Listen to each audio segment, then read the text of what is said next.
Welcome to the Valley of Outlaws podcast, a podcast for those taking the road less trodden, and a podcast for those seeking more. In this episode, I'm joined by Nick Allport, founder of Wilderkind, a company working with businesses to make sure they invest in real impact rewilding projects across the UK. Nick's passion is seen through his extensive knowledge and commitment to making sure Britain's wildlife is safe and replenished. In this episode, we discuss how Nick got into this field of work and what his hopes are for the future of British wildlife and his company moving forward. I hope you enjoyed this episode. Nick, you are Outlaw number 14. Welcome to the Valley of Outlaws. Thank you. I always like to start with the same question. So, in your own words, who are you, what do you do, and why do you do what you do? My name is Nick Allport, and I am the founder and CEO of an environmental business called Wilderkind. And we are on a mission to reverse biodiversity decline worldwide. There's this huge biodiversity collapse issue that we're all facing. And so my energies and time and skills are being applied to that problem.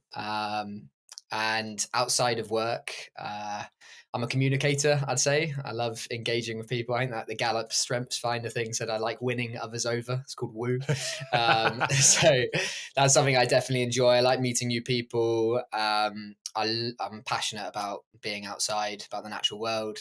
I'm completely addicted to surfing. You wouldn't tell by my ability, but I can't get enough of it. And yeah, I kind of consider myself like a striving generalist is the way I think about it. So I think I've got the sort of work ethic and underlying skills to be able to learn most things to a acceptable degree, or just to a degree that's good enough to ask like smart questions of people who do that skill a lot better. And that's kind of, what I try and strive to be in my life, kind of a generalist. Fantastic. And why Wilderkind? So I set up Wilderkind to deal with this huge problem. I mean, just to frame the problem, we've lost around the world 69% of all of our wildlife, so the abundance of our wildlife, in the past 50 years. So in less than the course of an average human lifespan, we've lost over 2/3 of just all life outside of humans. And when you have that level of abundance loss, you inevitably have extinctions. And the extinction rate that we're experiencing around the world is estimated to be 1,000 times faster than the usual evolutionary background rate.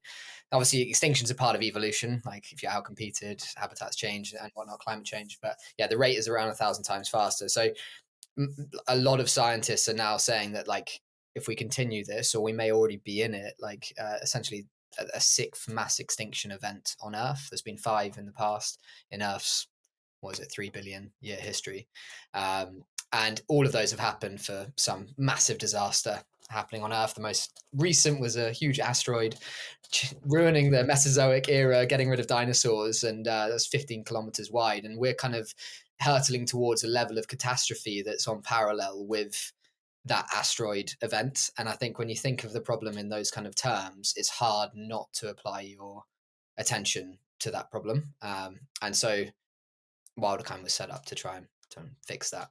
Were you always into the natural world when you were younger then? Has it always been like a fascination for you and something which you've respected? Or was it, because I remember reading on your LinkedIn profile, I think, you said that you quit your job and you went traveling around the world like Patagonia and really got inspired by actually starting to take action. But was that kind of under kind of like current of the interest there from the start? Yes. I mean, I've always been interested in the natural world. I haven't been, I mean, some people say like they spent hours sort of collecting butterflies when they were a child and those kind of things. I was never into it in that degree, but I always enjoyed being outside, being in woodland. I grew up in the woods.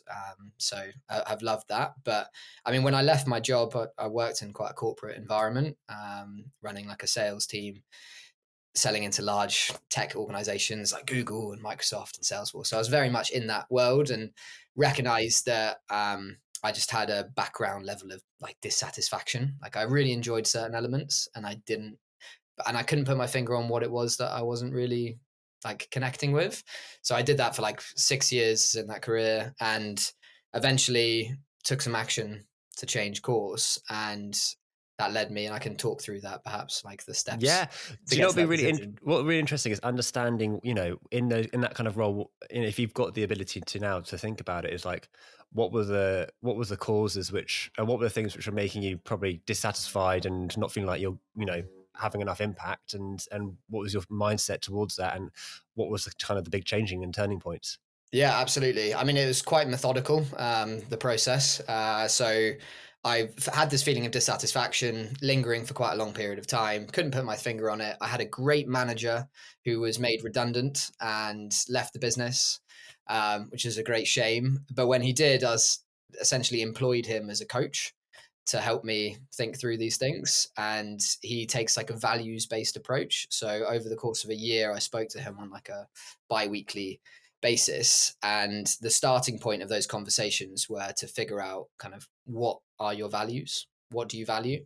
And the way that we did that was I went away, thought about kind of, okay, what are my values? And it got to like a list of like 10. So quite a broad range. And then to whittle it down, and I'd recommend this activity to anyone going through this, is to connect those values to your earliest and strongest memories.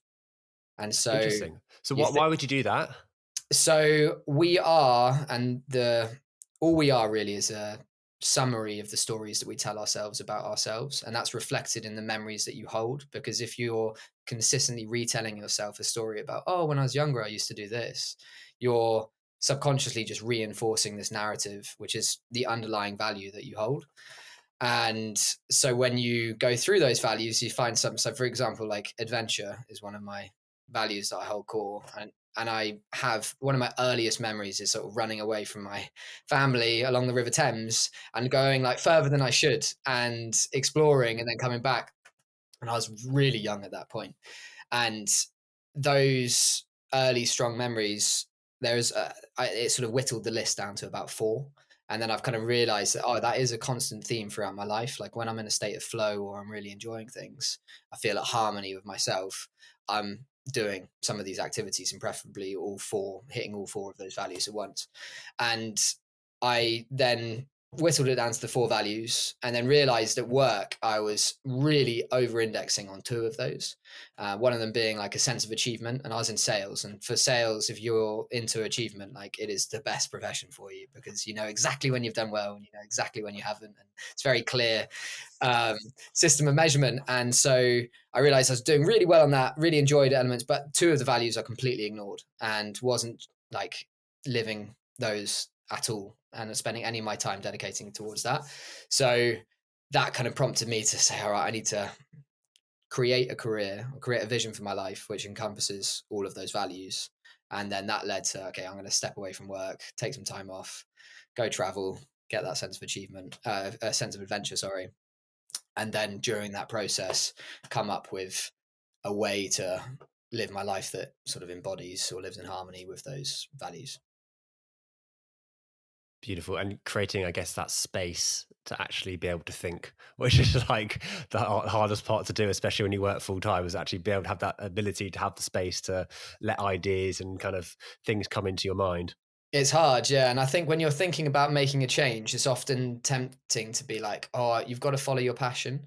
And you're thinking about like, what's my passion? And when you're putting all of your time into work, you're not like passions don't just come out of nowhere. You need to nurture a passion. What might be an interest, or you might even not know what it is. But if when you figure out like, oh, I value these kind of things, so I'm going to do activities which are aligned to those values, then they can be nurtured into a passion given the time.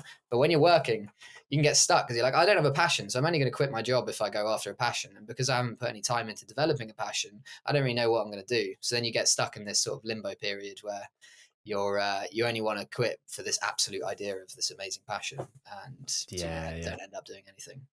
Okay, so what point then did conservation be that kind of like light bulb moment for you? I think reading more and more about rewilding and then visiting rewilding projects, and just it's like looking through the looking glass, like or opening Pandora's box when you sort of when you realize that what we view as healthy countryside in Britain is actually a really heavily degraded state from a biodiversity perspective. Like when you fly into Gatwick and you see the beautiful patchwork fields, what you're really seeing is tiny, tiny corridors of wildlife habitats in our hedgerows, and then huge expanses of very little life. And so when you realize that, and then you go to sites which are properly wild and that are thriving and abundant, it's just like the most inspiring, exciting place to be. And it is logically the right thing to do, but it also feels very emotionally like the right thing to do. Just letting nature have space to do its thing, kind of, it connects. Yeah. Fantastic. And just I guess a comparison between two. I'm presuming that when you're in these completely wild places, it's bird noises, animal noises, bugs, flowers. Like there's a lot more of that kind of activity and noticeable kind of life there than what we expect to see. Like, I walk every morning in the countryside, down hedgerows. Occasionally I see a few birds. I hear some singing in the morning.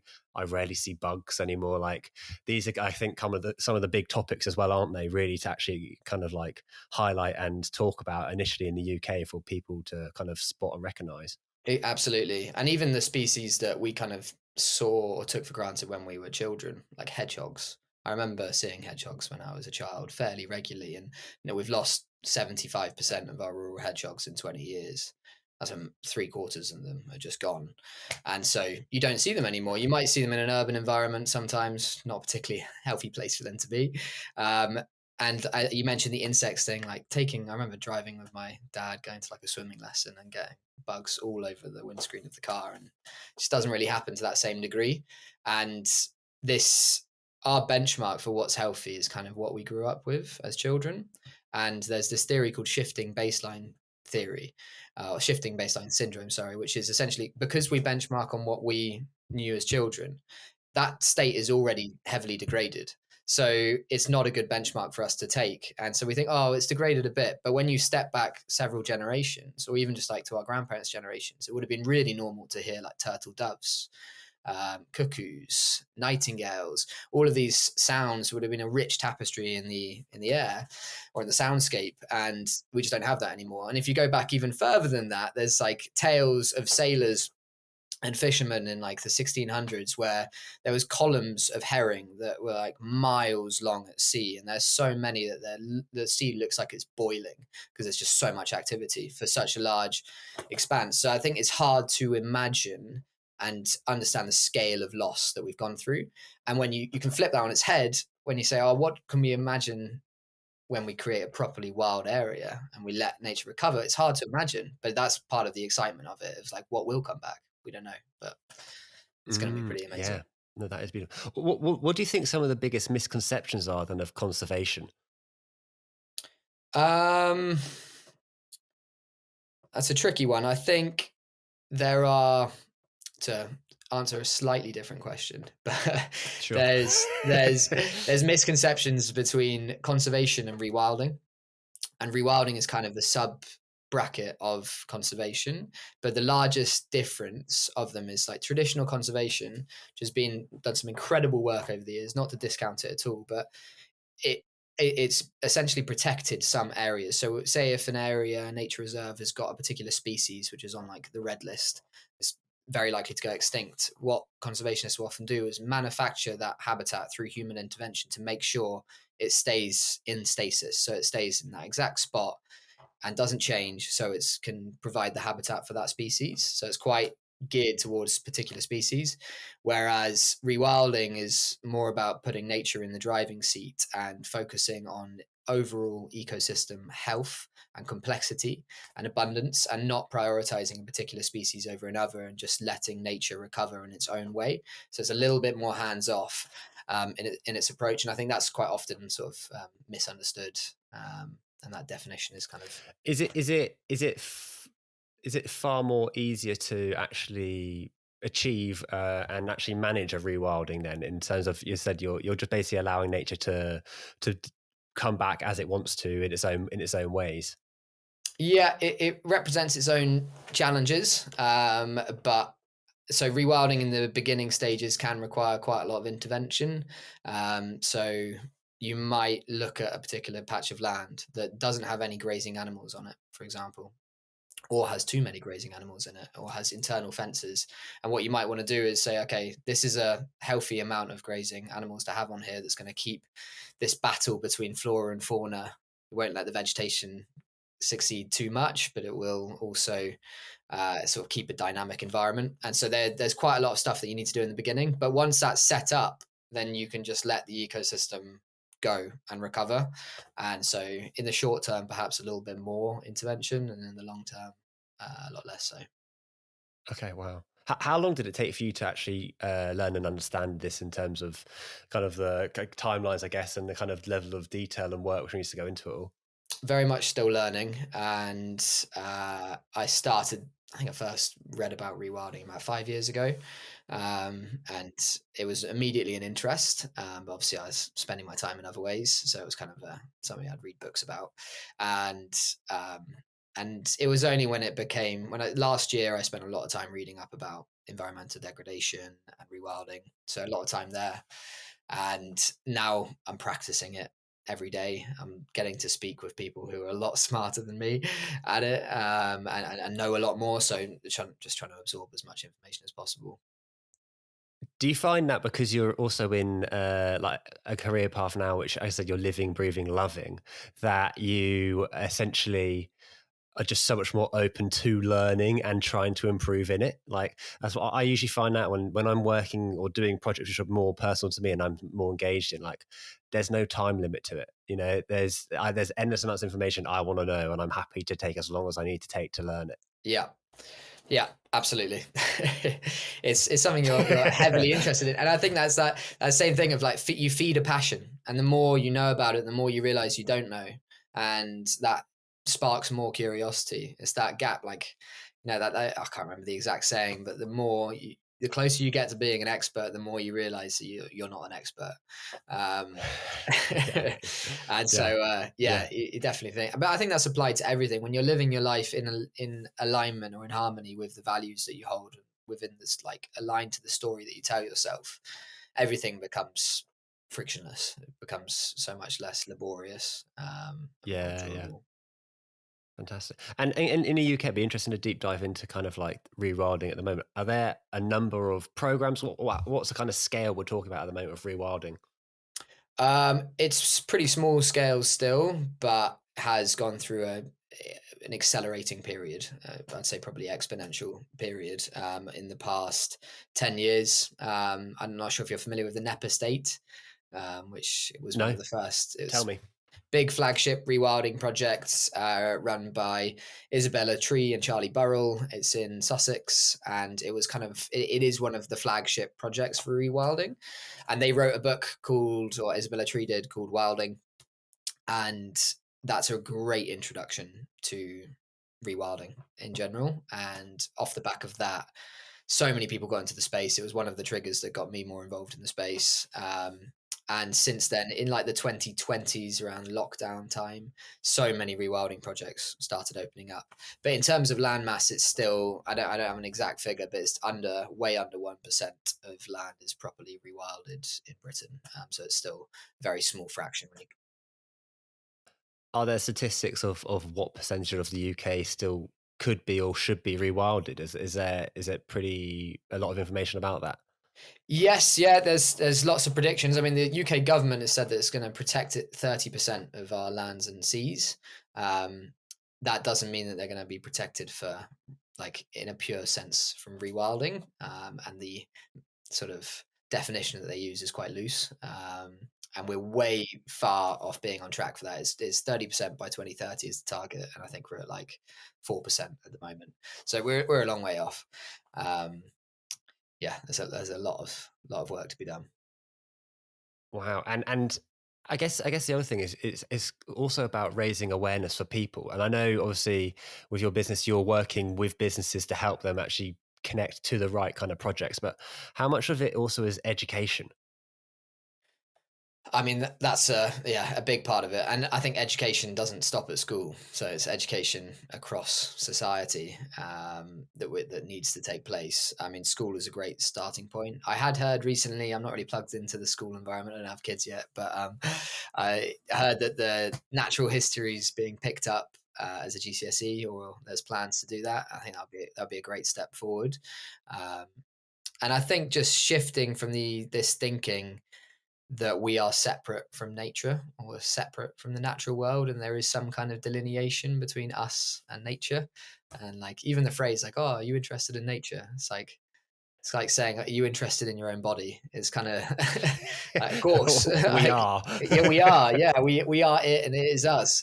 There isn't a delineation, and our successful thriving as a society fundamentally depends on healthy functioning ecosystems. And what we're doing, they're essentially our life support systems, and we're on this spaceship hurtling around the sun, and the life support systems that we have are relatively fragile in the grand scheme of things. It's a very thin sliver of livable area in this massive expanse, and we are just constantly snipping at the electronics behind this life support system that is our spaceship. And I mean, the air that we breathe, the water we drink, the soil that we use to grow our crops, the insects that pollinate our crops, all of these things are fundamental to society. And when you look at civilization collapse, a lot of them in the past has been linked to degradation of the environment around.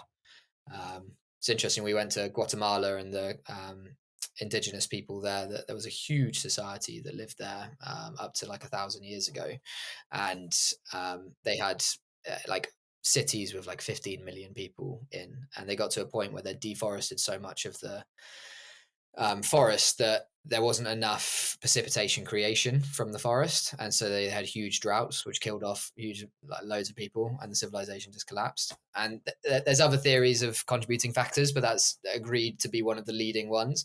So like it's not new for civilizations to crumble by eroding the environment around them. So we do need to be careful. We're not above collapse, basically. Interesting. And what's interesting with this as well is that you see people argue about climate change, and people say now the planet's greener than it's ever been before. There's more kind of plants and stuff, etc., etc. That's true, or is that not true? I mean, arguments. I remember listening to, I think it was Jordan Peterson was talking about with more carbon dioxide helping plants life. There is like supposedly a greener planet at the moment. I mean, Yeah. I don't know I mean, if that's correct, incorrect, or how tell it that to the stands. level of deforestation that we're going through. Like it's not correct. Like, and you might be looking at certain levels of grassland taking over. Like we've turned a huge amount of land into grazing pasture land, and so that is not equal in terms of health and ecosystem services and biodiversity, um, or carbon sequestration as pasture land, for example, um, normally of a monoculture type of grass. And so I don't know, it's a bit of a misnomer. And I feel like that's a dangerous theory as well, because it kind of gives license to people being like, oh yeah, we can release carbon dioxide, which has been held for millions, even billions of years, actually, yeah, millions of years, underground, and then suddenly be released and be like, oh yeah, that's fine. Yeah. And I think that's in the UK as well. That we've had such a loss of forests and kind of woodland as well, haven't we? Which I guess contributes to us as our country. We needed such a demand for farming and space to build houses. We have actually sacrificed so much of these kind of large carbon holding areas, haven't we? So it's Yeah, it's a absolutely. vital. Yeah, we've lost a lot of woodland. I mean, in the macro scale of, or in the long scale of history, we've lost a huge amount of woodland. Um, since like 1900, woodland actually got really dangerously low in Britain, because we were building boats for one of the largest fleets in the world. So there's a lot of timber felling going on. So we've seen a bit of an uptick since then, but when you look on a longer period, yeah, there's been a lot of degradation. But I mean, woodland's one part of it, and I won't go into too much detail, but there's a bit of a debate amongst historians and natural historians about like what did ancient Britain look like, and was it closed canopy forest from sea to sea, as some people say, or was it actually more of a mixed wooded pasture land? Because when you say, if you leave a piece of land and you take out grazers like deer, any kind of longhorn cattle, whatever it is, then eventually it will succeed to woodland.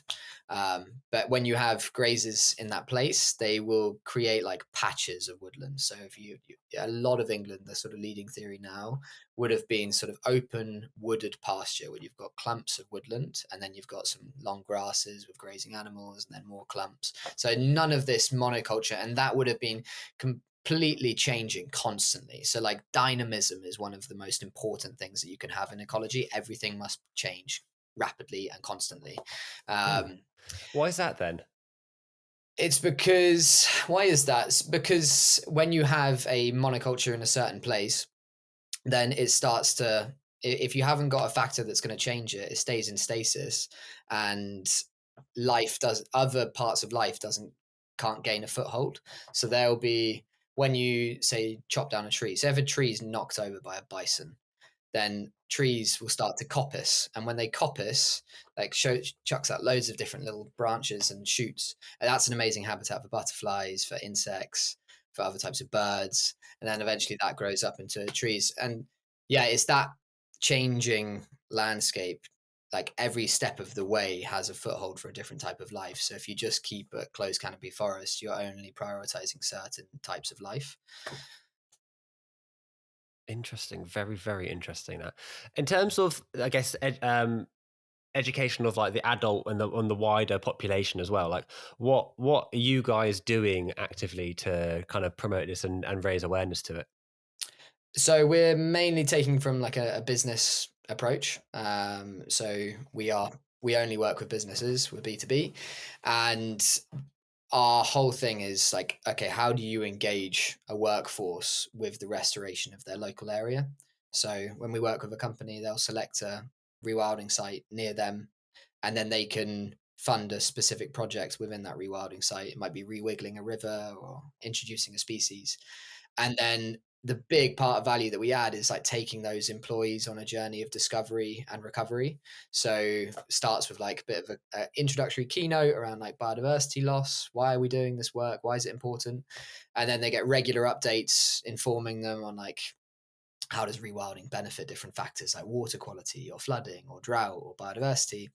And then they have key moments where they can come to the site and actually see with their own eyes and touch and feel how that site's recovered, and be sort of have a safari with an ecologist to bring it to life. So most of the education is aimed at the business sector and employees within businesses. I'd love to expand into sort of taking school trips out into these rewilding sites further down the line, but I mean, just with capacity at the moment, it can't be a Of priority really. course. Oh, it seems interesting as well, because what you're almost giving people is also the storyline, the start, the middle, and the end. You're exposing them to what needs to happen, why it needs to happen. Here it is in progress, and here's what's happened. Yeah. Because it's interesting. For example, places like Heathrow Airport and all these things, they offset their carbon. Oh, we've planted trees somewhere else to cover our kind of thing. And it's like, it's a simple transaction to get them round and over things. Whereas what you're doing is actually saying, no, invest with us and you're going to see locally Yeah. changes to the environment from the impact you're doing. And that seems to be so important. And it seems like it's something which isn't necessarily understood by the wider proportion of the importance of that over just offsetting your carbon. Yeah, yeah. And what is, I mean, like if you're not a carbon specialist, like what is carbon? When Yeah. you're an employee and your Oh, employer says like, when they say like, oh, we've bought 30 tons of carbon from a project in Kenya, you're kind of like, okay, how do you conceptualize that? Like, what does that look like? It's so hard to emotionally connect with. And I'm not, like, we need to concentrate on carbon. It's a massive thing. The first thing the businesses should do is dramatically reduce their carbon footprint in the first place. Up to 90% is the sort of the target for net zero, and then offset the 10% that you can't on services that you really can't get rid of the carbon. But like from an emotional perspective, it's so hard to connect with. And you might have one project where they're like, oh yeah, we've done this project. And you're like, oh great. You can't go see it. You might get a video update further down the line of some trees growing or something like that. But like there's no real emotional connection to a piece of land that you can see over a period of time recover. And that's kind of, that's the itch we're trying to scratch.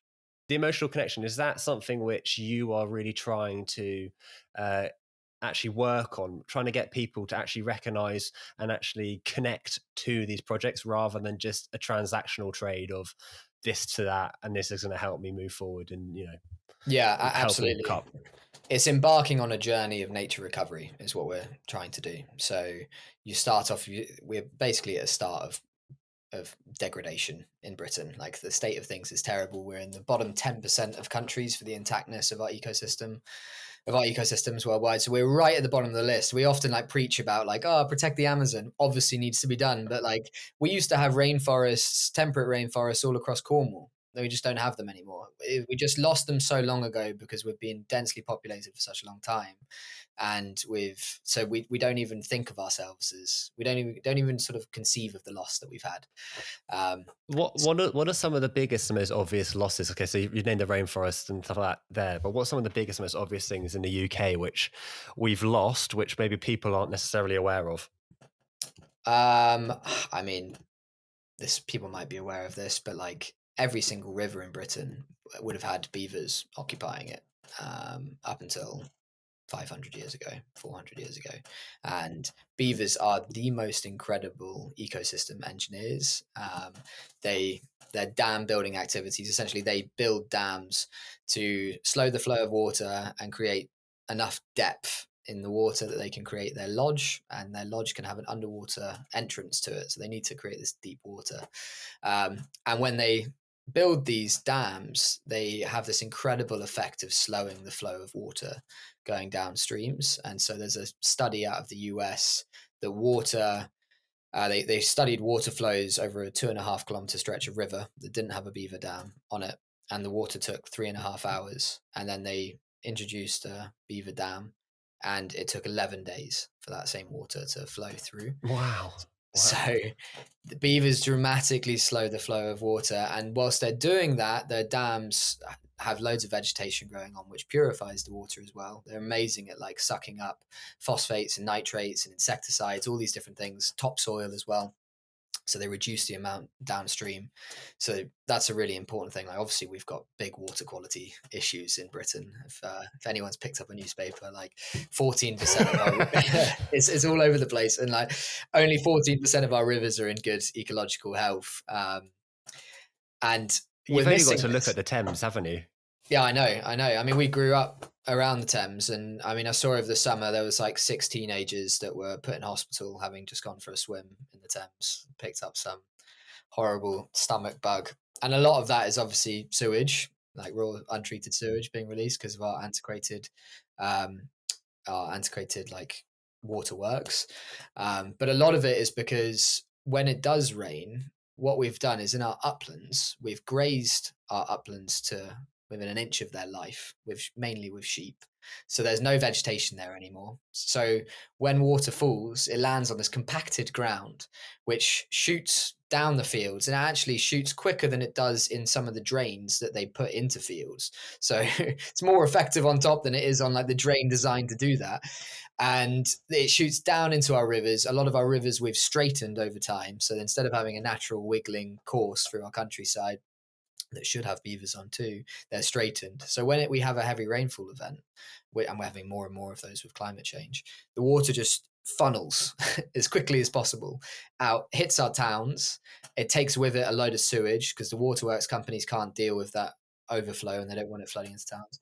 It floods like high yielding agricultural land as well. We lose like 35,000 hectares of highly productive agricultural land every 3 years. That figure's expected to rise to 130,000.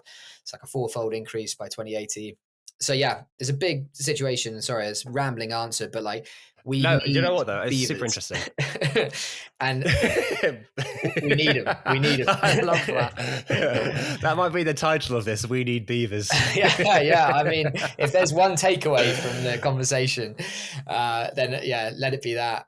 I mean, in every use case where they've been trialed, and they're all over Europe now, and there's been tons of use cases, sort of looking at water quality, flooding, drought.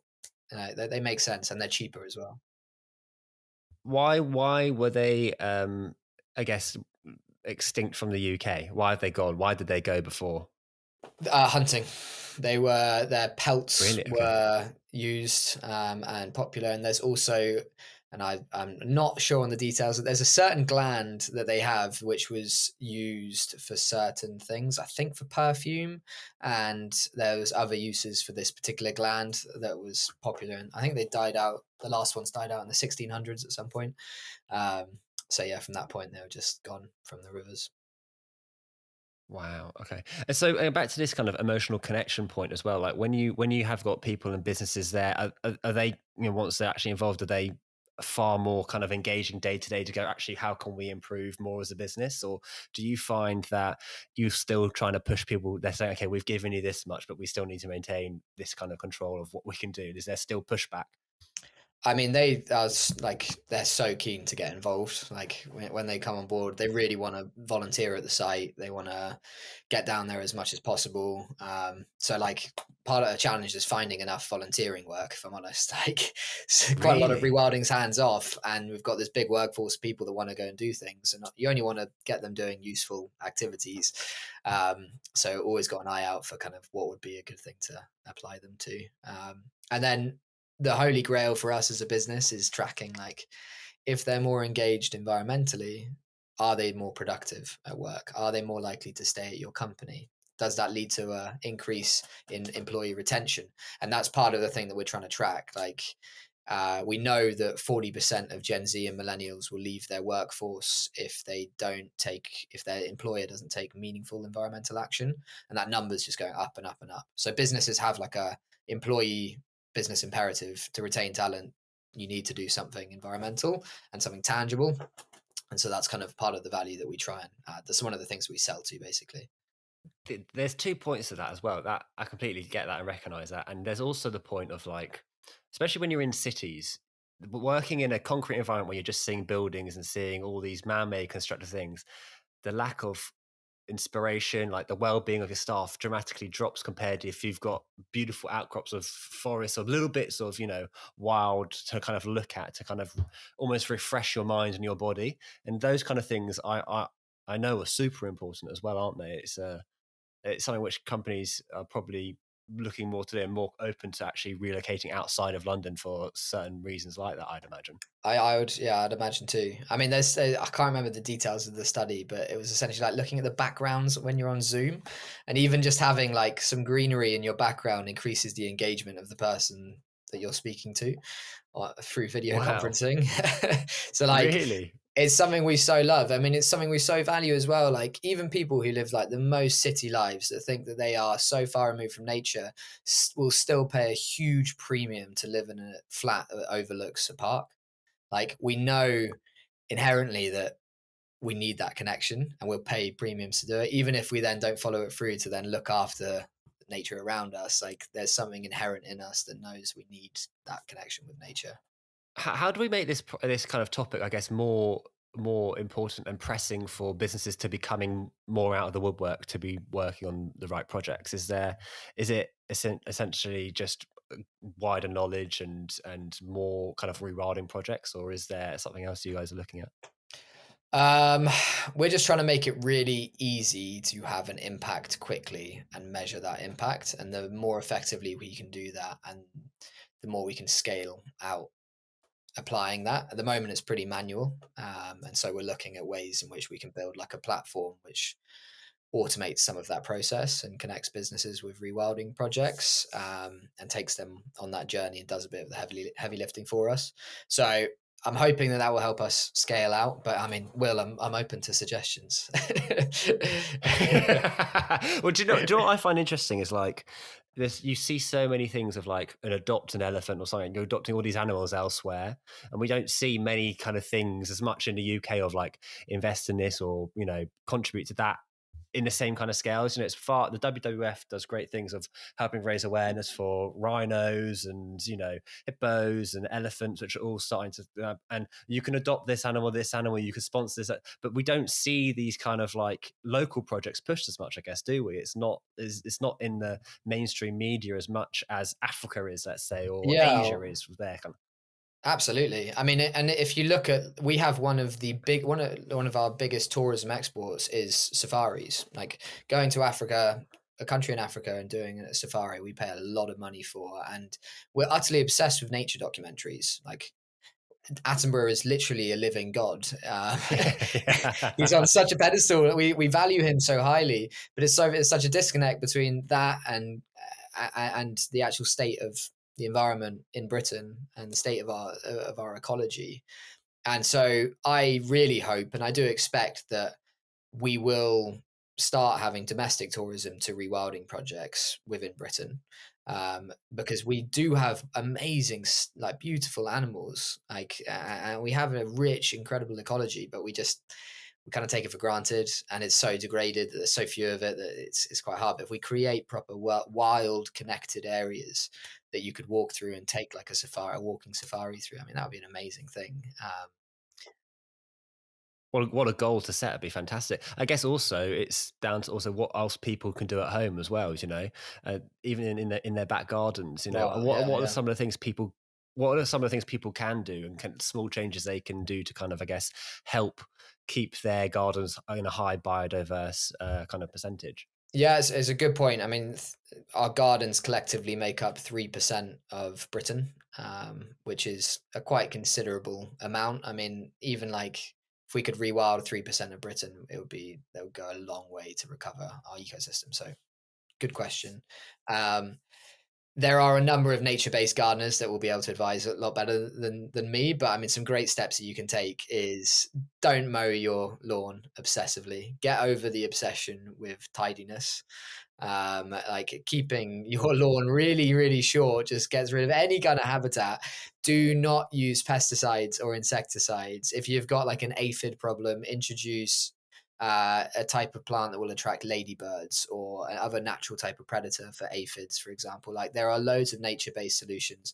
Listen to Radio 4 on their like Gardener's Hour or whatever. They have plenty of good suggestions for how to do this. But yeah, get rid of the pesticides, because I mean they stay around in our watercourses for so long and can really inhabit insect lives and the abundance of insects. I mean, we've lost 65% of our insects population in 20 years. So huge loss in just 20 years, less than I mean, we're young, less than the course of our lives, and some. So, yeah, those are probably the main things, and plant diverse native plants if you can. You don't have to have an obsession with kind of, uh, like, yeah, plants from abroad. We have plenty of No, beautiful exactly. I get. vegetation here. Yeah. And I've seen also a lot of things about pollinating plants and stuff like that, getting ones which attract bees and, different things which can actually then help spread and actually pollinate and, help other plants kind of grow and seed, I guess, is Yeah, quite important. absolutely. Yeah, and just Um, like keeping a wild corner of your garden. Like if you're like a traditional gardener and you take a lot of pride just in having it quite tidy and organized, like just give a little area, a corner, to being a little bit more scrubby, a little bit more wild, because the amount of life that can use that as a foothold is pretty remarkable. what is the difference with that then? Is it just more bug life will be able to survive and actually live in it, or is it's just because it's tampered with less that we disturb them less? Uh, the first mainly, but the second also. Like it's that habitat creation. Like when you let some scrub grow over, you've got thorns which can protect little like mammals, dormice, these kind of things. When you've got kind of wild flowers growing, you have a greater abundance of insects, and when you have more, oh, you have insects and spiders and all types of arachnids. When you have those, then you have a lot more birds that can feed off them. So it's just laying the habitat provides the base layer upon which the rest of the web of life can kind of thrive. Are there? This has just come to me, and it's a bit random, but are there any? Is there any such thing as a pest? We've got pest control guys which get rid of wasps every year. We want to get flies, and we want to get spiders outside of our house. Like, so many people are like, no, protect your spiders, and if a wasp nest doesn't disturb you, let it be, and try and allow bees to nest in the house. And we're putting kind of bee bricks into our architecture now to allow bugs and stuff to live in it. Like, is this something which we'll be more aware of as well? Yeah, I think embrace our idea of pests is kind of like Yeah, it's crazy. Like everything is a pest. Unless we can eat it, it's a pest, basically. Or unless we eat it all the time, it's considered a pest. And so, yeah, embracing the rest of the web of life, I think, is a really good lesson. I mean, there are some invasive species like Asian hornets, got to keep an eye on because they can take out native populations. So there are some species to keep an eye on. There's certain diseases. Ash dieback, for example, that's sort of spread around and killed a lot of our ash trees. So there are certain things like to keep an eye on, but yeah, most of the things that we consider a pest are actually just a part of life. And on that point, I mean, we people get annoyed at like rabbits. They get annoyed at foxes. Badgers get a bad name as well. But a lot of the abundance of these sort of middle predators that we have is because we don't have apex predators. I mean, we don't have wolves anymore. I mean, Britain used to have wolves that would roam the lands, and those wolves would keep the rest of the web of life in balance. And what we have is basically the effects of just an unbalanced ecosystem because we don't have wolves. So deer populations at the moment are at their highest that they've been for thousands and thousands of years. And interestingly, that actually spiked during the pandemic because the only source of real venison is restaurants. Like not many people eat venison at home, but they will at restaurants. So restaurants weren't ordering it, so no one was culling deer. Anyway, they explode, and when there's too many deer, they then eat a lot of the vegetation, which keeps a lot of tree succession taking place. So yeah, we just out of balance, and a lot of rewilding is about just setting the conditions to have a more balanced ecosystem that can change in this constant tug of war. Um, yeah. That is super interesting. Okay, big question here. What's the government? Is the government doing enough to actually help British wildlife come back and fight, or are there things they could be pushing for a lot more? No, they're not doing enough, and although they have made progress. So the big change that we've seen is the change in the subsidy system for land managers or for farmers. So we used to be on the EU Common Subsidies Act, and so that would essentially pay you a subsidy for the amount of land that you owned and the amount of land that you ploughed. So even if you had a wetland area in one of your fields, which was redundant, you knew even no matter your best efforts, you weren't going to get much food out of it. You'd be incentivized to plough that field nonetheless, because then you'd get your payment from the EU. And they've scrapped that, and now they're moving to this environmental land management scheme, which essentially pays subsidies for public goods. So it considers like, okay, how are landowners benefiting ecological services, ecosystem services? How are they? And there's different layers of that. So that is a really good step, but they could go a lot further. The government recently, under Therese Kofi, I never know if I'm saying her name right. Kofi. The leader of she was the leader of DEFRA. It's hard to keep track of this government. She's no longer.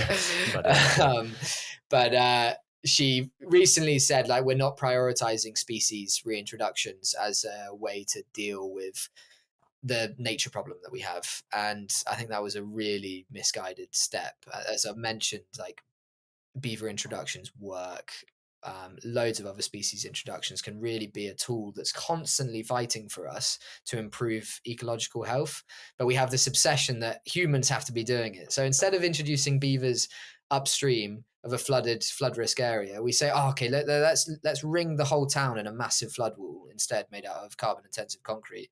Because I don't know why, but it's an obsession. Maybe it's because people get paid for that more. Maybe it's because it's just the way that we think about problems. Like every problem needs a technical solution, when actually like a natural one would be cheaper and more effective and constantly working on our behalf and more holistically beneficial. Yeah. I mean, also the other thing is someone else gets paid to do that job, don't they? Rather than giving it to a beaver. So Exactly. Yeah, exactly. And when you measure all progress in terms of economic growth, that kind of then makes like sense as a solution if you're chucking a load of money behind it. Yeah. And I think I saw on LinkedIn today or yesterday, I think you shared it or liked it. There's a lot of rogue rewilding people who are just reintroducing species back into like the wildlife and into the countryside. Like, how important is it for actually us to have these guys just going against the government and actually just doing this kind of stuff anyway? I mean, they've made some amazing progress. I mean, I've got to be cautious here. Of course.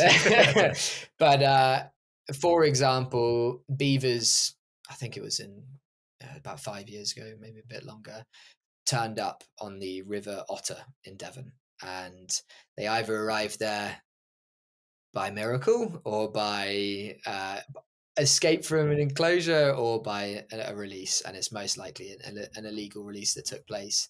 And after that, the government was going to cull those beavers that were living wild, and there was a big local campaign, so like just let them be. And since then, and they won that campaign, and since then they've spread up along the river. Downstream of there, they've seen a big increase or big decrease in the risk of flood. They've seen water flows slowing. They've seen water quality improve. They've seen soil runoff reduce. Amazing benefits, and that's happened as a result of people taking action into their own hands. So you can't discount the results, but on the other side, you do have to have caution. Like, you need responsible releases in terms of, like, there is a risk of disease spreading. So if you have a population that's raised in captivity, they might have a proclivity to certain types of disease that you could release into a wild population. So that there's cautions and responsible releases, but as far as I know, I don't know of any irresponsible releases that have taken place. So future caution, but so far it seems like most of the work has been pretty effective. Yeah, Yeah, yeah, yeah. bit And contentious though. it seems like they're the of course. It seems like there also the government was almost a hurdle to that actually being successful. So, like, what other kind of hurdles have you faced personally when trying to work on rewilding projects or even starting your company to actually making it a success? Um, Lots of rewilding projects just come up against the different bodies within the government that you have to deal with to get things approved. Um, so we're supporting a rewilding site which is looking to re-wet the area. It's in the Somerset Levels, heavily degraded piece of land, and that whole region would have been like a complex, like salt marsh, wetland type area, which would have been an amazing habitat for life. And I mean, for some good reasons, like we wanted to farm a lot of that area, so we've drained huge swathes. Anyway, we're trying to re-wet this it's like 73 acres. It's not big in the grand scheme of things, but you come up against a lot of resistance from like the drainage board, from the environment agency, from other, not so much the environment agency, but like the drainage board are so used to draining on purpose to try and drain as much water out as possible that it culturally is a difficult thing to get their heads around in terms of, oh, you want to keep water on the land, like you're trying to retain water. It just goes against the whole thinking that we've been going on for a long period of time. So um, that is a challenge that our partner is working through. From a business perspective, the challenges have been less governmental so far. I'm kind of not in government policy. I know like organizations like Rewilding Britain, they're doing a great advocacy and policy type role. We're not really trying to influence policy at this point. It's just like got to keep focused. The challenges from the business have been more like emotional, basically. The challenges of starting up a startup are not, it's been ups and downs, but yeah, I said less. I'd love to blame it on the government, sure, but probably less government related. I would imagine though, because you're working something which you're so passionate about, these kind of things don't stop you. Like, you know, a lot of people when they're trying to like pursue something, because they maybe if they're not fully into it, they're more interested in kind of the end goal or the profit margin or whatever. One or two hurdles go, oh, that's enough. But for you, you're like, no, I'm living this lifestyle now, so this isn't going to stop me. Yeah, yeah, it's definitely a driving force for sure, and helps you to keep going. I mean, I saw an interesting thing recently of like starting your journey as a startup. Can't see the camera yet. So you start like here, you launch on LinkedIn, you get a load of feedback from your friends, and your sort of mental state goes up, and you're like, oh, this is great. And then none of your friends buy anything, none of the businesses buy anything, and you get a bit of traction. But after a while, once that buzz has faded, you end up in this kind of valley of despair where you're like, what have I done? The problem is so much bigger than I thought, and this is going to be so much harder and take longer than I expected. And my advice to anyone starting up a startup would be try and find a co-founder. I've started alone, very much recommend it. And I speaking to a guy who works in investment and about getting investment for the business, and he advised like get a co-founder. Like 95% of the businesses they invest in have co-founders. It's just risk mitigation, and also from like a keeping mentally sane or on a level playing field is easier when you can share in the wins and commiserate in the losses. So I've definitely gone through some periods of uh, and I do want to be honest about this as well, because I think it's a lot of the startup stuff you see is like so rosy, or you see at the Success end, they're story like, after "Oh, it was success hard." story. Yeah, and I've definitely got the mentality. If I work hard enough, I've got enough basic skills where I should be able to figure it out, or at least get people on board to help me figure it out. And so I was kind of like, I know it's going to be really hard, but I'll be all right. I'll get through it. And what I hadn't considered is the emotional toll. Now, I've been really lucky. I've had really solid mental health my whole life. I've never really suffered with anxiety or anything like that. But jumping into this, like the periods of doubt, of you could just wake up one day and then you're just like, oh, or you read about a competitor and it just suddenly puts you off kilter. And then that can like put you off work for a day and then you haven't progressed. So then the next day, so I like the longest period I had was like 10 days where I was literally just staring at my laptop like crap, like frozen, basically frozen in a state of like, I guess fear. And then what's happened is like that and getting in that state threw me off. So you get in that cycle of like, oh my god, why is this happening, like, and then you have to deal with all of that. So you're way beyond the root cause, you're just dealing with the anxiety itself. And I've got much better at putting in systems to get me out of that, so when I do have a day of feeling more doubtful, then I know some actions that can help me get through that, and the sort of periods of feeling out of kilter have reduced over time. But yeah, that would be one heads up to founders out there who are just starting their journey. Be like, it probably will come with quite an emotional toll. It's not just hard work that will get you there, and like having your emotional state balanced is necessary to be able to work hard. So looking after that, and I think a co-founder helps with that for sure, because you So can, insightful. Yeah. yeah, you can go through it together. No, fantastic. And are you a long-term or short-term thinker with your business? Um, I think we do both, and that's a cop out answer. But the way I think about long term thinking is we've got a mission to reverse biodiversity decline, and so the way we do that is accelerate nature recovery. And so every decision that we make at the business, or I make personally, is like, will this accelerate nature recovery? And if it's not, and if that decision in the short term isn't going to benefit that long term vision, then we just don't do it. But I'm pretty focused on like short term targets as well to help me get towards that aim. So I like taking a longer term, like that's the big vision, and then breaking it down into shorter chunks, little steps. And that was definitely something I learned to do when in sales. Like you'd start your January or the beginning of your financial year and you'd have this huge target which feels overwhelming, but then you could break it down into like, okay, I need to get there plus whatever percent, and then you can break down like, okay, average deal size to then how many meetings to opportunities do I have, how many opportunities do I close, and you can go through these different ratios to essentially figure out, okay, like I need to be messaging 15 people a day to then get this many meetings to get that many opportunities which are going to close. So yeah, I've taken a similar approach with the business, like we need to get here, and then I break down the longer term plan into much more bite-sized chunks. And what are some of your longer-term goals with the business? I mean, we want to be the go-to platform for rewilding. So whatever country you are operating in the world, if you're a business, you can log into the platform and find a rewilding project near you and take your employees on this amazing journey of nature recovery. And ultimately, that's going to enable the reversing of biodiversity decline and bioabundance decline worldwide.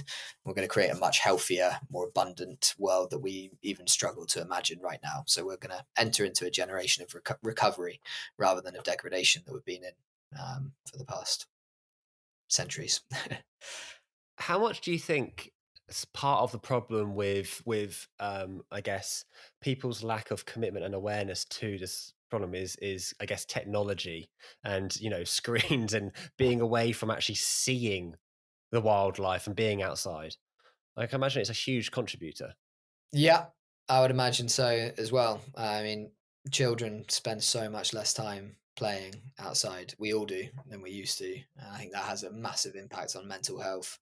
And like you protect and you value what you see and what you do. And where you spend your time. And if you're not spending time in it, then much less prerogative to protect it. I haven't got any figures to back that up, but if No, it no, because feels right, doesn't it? Like it makes sense. yeah, yeah, yeah.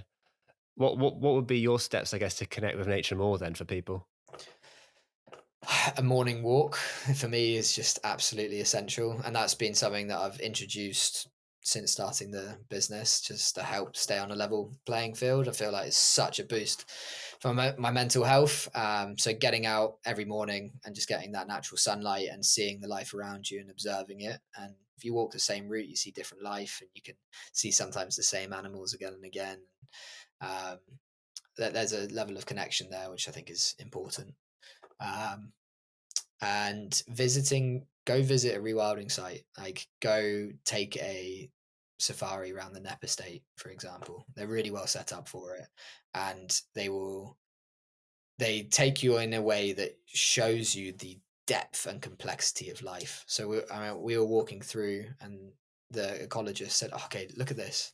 And it was just a patch of bare ground, something you'd walk past. He's like, okay, what happened here was one of our pigs that we introduced rootled in this ground, and then that pulled up enough dirt that it provided a bit of an area for a hare to dig some more, and then that layered complexity provided the perfect habitat for this type of wasp that only like has this double like this disturbed ground and this really small niche. And they're like, oh, come have a look at this. And so you see just like how intricate things are, and when you don't have that complexity or that layered disturbance taking place, that habitat just doesn't exist for that species at the end of the line. Or it's probably bad to think about it at the end of the line at some point in the circle. um, yeah. Interesting. And I think I know you said earlier you have a goal of obviously getting kids and kind of like schools to come out and see rewilding areas as well. I guess that's another thing which is important, is like trying to get our younger generation to be out there and actually have the interest and just the awareness of what our countryside could be like and what is still there now Yeah. is going to be such an important thing to do. So I guess for parents as well, what are the other things? Is it simply the same thing? Go out, walk through the woods, go out and see these kind of conservation areas and these rewilding projects, and expose your kids to these stories, because that was a story you just told me there about, with the pigs and the hare and the wasp. That's a Yeah. narrative there which it's memorable. Yeah, no, I mean, yeah, letting kids play in nature as well. It's just the best playground. If you set them up in a wood, don't give them too much management and just let them crack on. There's a really and there are some great organisations out there like forest schools. A lot of people volunteer to help with that, which is essentially getting kids into forests and learning in that environment. And I think that's a brilliant thing to do. I don't know it firsthand, but I don't have children, but Yeah, no, of I've course, of heard that course. that's a good thing. And I think programs like that are going to be really important, particularly when you're like vying for attention versus technology, like these incredible supercomputers in our pockets are designed to distract us. It's quite hard. It's a hard battle to fight. So yeah, 100%. No, education around that. 100%. Fantastic. Okay, and we'll wrap up on some more questions that are personal to you, I guess, as well. So, what does passion mean to you? I think, as I mentioned earlier, I think passion for me is working in alignment or in harmony with the values that you hold. So knowing them and doing things that are backing up and reinforcing the story that you tell yourself about yourself. So if you tell yourself, "Oh, I'm adventurous," or "Oh, I'm altruistic," it's living and doing things that are adventurous or that display altruism, that like helping others. Um, and when you know that your core values are those, and you're not doing those, you've got a kind of cognitive dissonance going on, and that leads to dissatisfaction. But when you are living in line to those values, your work is firing all of those different values that you have, then you're setting the breeding ground, or you're laying the field to nurture passion. And it's only then that you can actually like let passions kind of grow. But yeah, I am cautious of like go after your passion held me in place for a long time because I didn't know what my passion was. So first step was like, oh, what do you value? And then that led to I love finding a that. passion. But I think it's so important as well, understanding what our values are and what they mean to us, and having that time to think about that. You're right; it opens your mindset to different ways of living as much as anything. Yeah. Yeah, yeah, absolutely. I was a No, it bit really does. cautious of it when I like live to your values. It's just like it sounded just a bit wanky if I was feeling skeptical, but it's been one of the most like profound life changes that I've had was going through that year of coaching, figuring it out, and then now they're just like those are things that I live to, and they inform how I spend my weekends, how I Nice. put my time, my energy, my investment, all those kind of things. How do you find fulfillment in your life then outside all of this? Is it quite hard to? Are you all engrossing with rewilding? Is everywhere you're going, you're kind of thinking this and that, or can you have that kind of break and that separation to then have energy to come back to it? Oh, I'm quite good at switching off. Like, Okay. loads of people say like, "Oh, I went on holiday and I just couldn't stop thinking." I'm like, "I'll go on holiday." I'm just like, "Yeah, sit, let the brain, let the brain go." I guess you can also say the argument that you've got to let nature grow and actually do its job, doesn't it? Like there's so much to it of just letting it be to actually recover. Yeah, yeah, absolutely. Yeah, yeah. I think you need that as time. Like, and also there's so much stuff online where it's like, oh, I'm so passionate. I'm doing X, Y, and Z. I'm always on. Like, I wish I could stop, but I can't. It's like, I don't know. For me, that's not how I operate. Like, sometimes I get tired. Sometimes I don't want to think about rewilding. Like sometimes I want to read a book about something else. Like, and that's fine. That's Yeah, absolutely fine. And so I don't know. I never get too stressed out about giving myself time and space to enjoy. If I am feeling stressed, surfing just sorts stuff out as well. Like, so getting in the water, sitting like watching the waves, in the sea is that's the best vital, way. isn't it? Yeah, that for me is definitely a reset. It's that getting in the sea and also walking barefoot as well. It's something to do with like the energy levels apparently are so good for kind of recalibrating your body, aren't they? Like getting back to the normal frequencies of what the earth has or something like that. Yeah, yeah, I've seen seeing a friend recently who's very into that kind of holistic healing and then those kind of Yeah, things. So I don't know. I don't know how all that works, but I do know. Like he goes by feel, so he's less interested in like the Western science yeah, like view yeah, of things, and more like how can I observe things, and he's very in touch with like the observation of his own body, which is interesting, and I do admire. I could probably be better at doing. He does a lot of breath work, which I think is quite a good way of like connecting in with yourself. Yeah. yeah. No, 100%. Okay, final question. What is the one lesson you would want to teach your kids in the future when you have kids? Oh, um, I remember before I went to school, my brother, who was 17 at the time, said, "Never make yourself feel better at someone else's expense." Which I think is really good advice, particularly when you're at school and you're a kid, and it can be quite a vicious environment. Um, so that's a good piece of advice that he gave to me that I'd like to pass on. What's another one? You can poo, like you can wipe sitting down or standing up. It doesn't matter. Both work. I was um, not expecting that. Oh, brilliant, brilliant. um, I think yeah, one of the great things of having children is like, well, I expect one of the joys is that you get to teach, and I do love teaching. And I think, I mean, my old manager that I mentioned, who was great, was like, you've learned how to do sales, you're getting pretty good at it, but like, you're not really good at it until you know how to teach other people how to do it well. And you don't really understand anything until you can explain it well to someone else. And I'm expecting that becoming a parent will help you think through like, oh, why do I do the things that I do? Like, why am I happy about things? So I'm trying to do some of that work in advance of having children. So you're kind of ready to answer some of those questions. Um, but yeah, I think also go easy on yourself, love yourself, enjoy nature, do the things you enjoy. Perfect. Perfect. We Yeah. can end there. Well, Nick, thank you so much for coming on the Valley of Outlaws. Again, really appreciate it. I mean, so much knowledge about the British wildlife and rewilding. And I guess where can people connect to you, find you, and actually work with you guys in the future? Yeah, Wilderkind is the name of the business. It's wilderkind.org. I'm on LinkedIn, try and be pretty active on there. I'm pretty bad on Instagram, but you can find us there as well. Yeah, those are the best ways. And then obviously, you can file an inquiry through our business, or just reach out, however. Fantastic. Thank you so much for coming on. Thanks, Will. Great to chat. Cheers, man. Cheers.